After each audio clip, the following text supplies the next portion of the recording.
Hello and welcome to Geekatplay Studio Tutorials.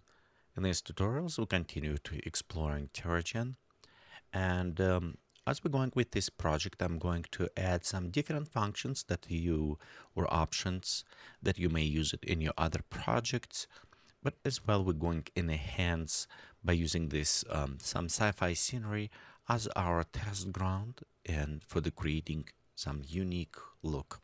So right here, what I want to do, we have this nice background, but this is just a blue sky. What I want to do, I want to replace to create it something nice, for example, like a nebula look. And I want to use this nebula, maybe it says different looks from the collections that I created for the filter forge. So if you don't have a filter forge, is okay. This is all the different backdrops will be included with the purchase version of this tutorial, so you can reuse them in your project. One thing what I'm going to do is to render them by 2000 by 2000 pixels resolution. So now what I want to do in Terragen, it is replace or put it as a background.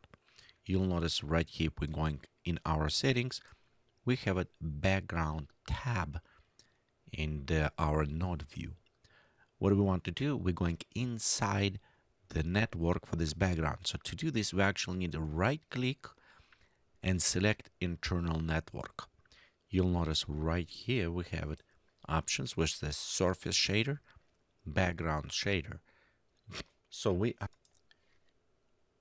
want to replace this background shaders with image map.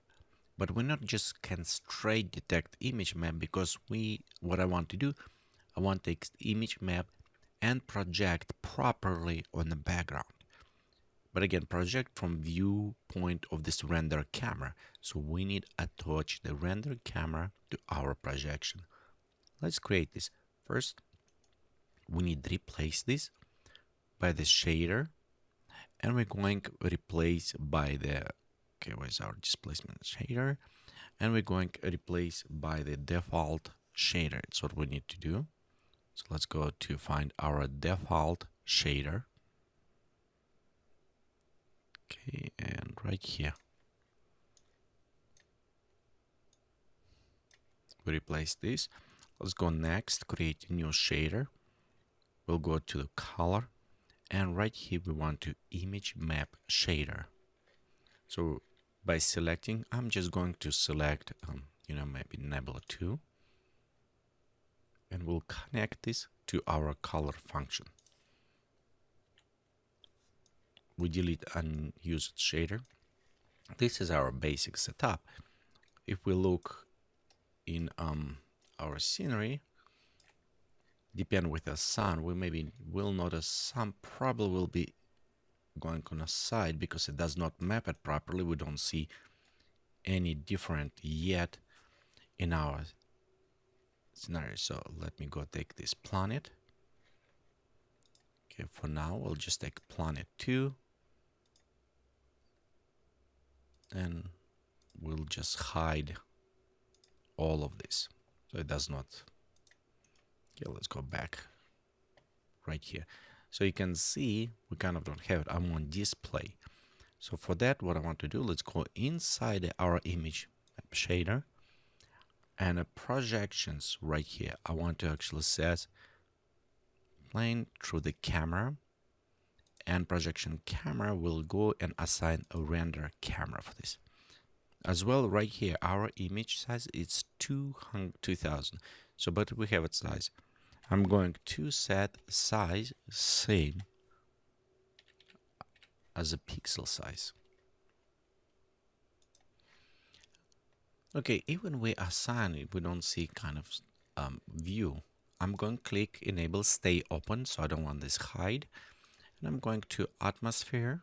We'll go inside the atmosphere, and let's do for now, we'll take all this haze and we'll just take it down.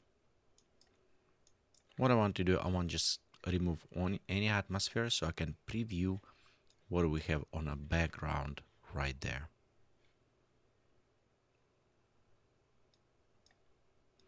And anyway, I probably will come back afterwards and will rework on all of these atmospheres from beginning.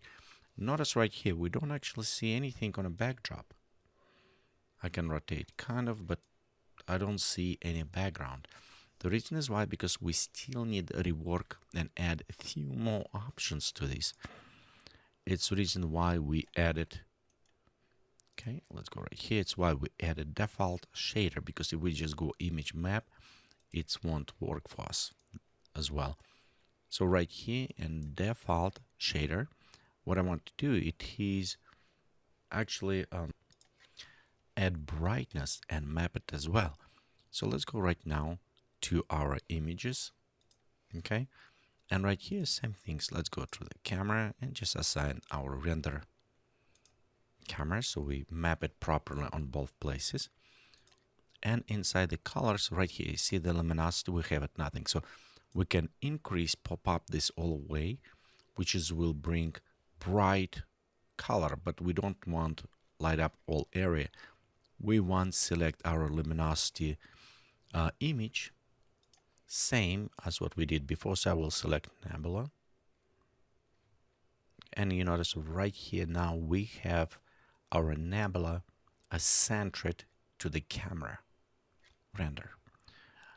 You can go ahead and decrease if you want. If you think it's too bright, you can go dim down by used luminosity, but setting 1 to 1 is give it all map. And again, we're using luminosity images, so it does not just create all white backdrop, it just created for us all preview.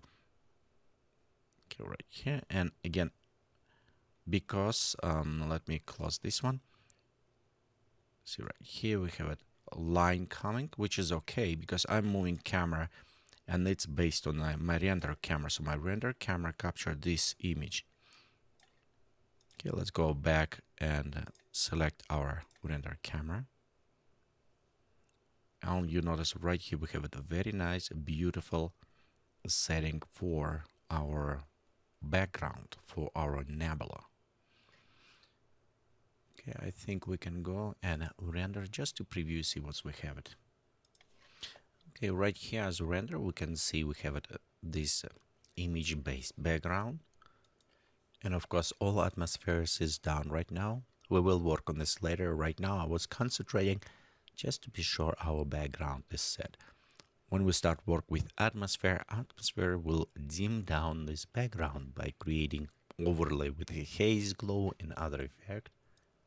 So you can play a little bit more with the luminosity on this. Remember, if you needed higher luminosity, you always can go inside and, for example, type in higher luminosity if you need it, which will bring just a little bit higher. But again, I'm just going with 1 at this point. And as we work with atmospheres, we may be going back and modify it. So this is all for this tutorial, how we step backdrops, and let's work a little bit more on a planet, on a distance planet, maybe add rings in our next tutorial.